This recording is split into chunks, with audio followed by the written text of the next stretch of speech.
আসসালামু আলাইকুম। আমিও ট্যুর ব্লগ টাইপের করে ফেলতেছি, but it's amazing of my on.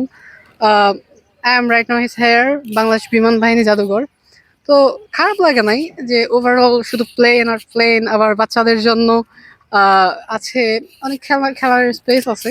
তো এগুলো অনেক বেশি খারাপ না, ভালোই লাগে।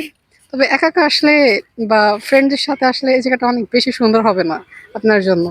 কারণ জায়গাটা হচ্ছে আপনার লাভ লাভ টাইপ অ্যান্ড হচ্ছে দুষ্টুমির জায়গা। তো এই জন্য এই যে হচ্ছে আমাদের টিম, তারা আসছে একদম টাইপের একটা বকা দিয়ে বলা যাইতে পারে, একদম হুদাকামি এখানে আসছে। আর বিশেষ করে আমরা আসছি একটা আনএক্সপেক্টেড টাইম, যে দুপুরের সময় শুধু রৌদ্র ছাড়া আর কিছুই নাই। তো আমাদের মতো বোকা হইতে আপনারা আসবেন না।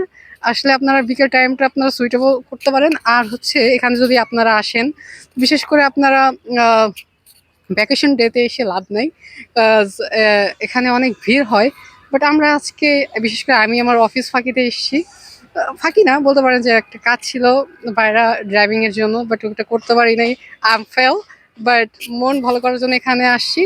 আর অনেক বেশি খারাপ হয় নাই, বাট বেশি ভালো হইতো যদি এয়ারক্রাফটগুলো ফ্রি থাকতো। ইফ হ্যাভ দ্য ফ্রি, দেন আমরা এটা ইউজ করতে পারলে বেশি জার্নি হতো। অবশ্য আমি এখানে আগেও একবার এসেছি, 30 টাকা করে 50 টাকা করে একটা প্লেন ইয়ার।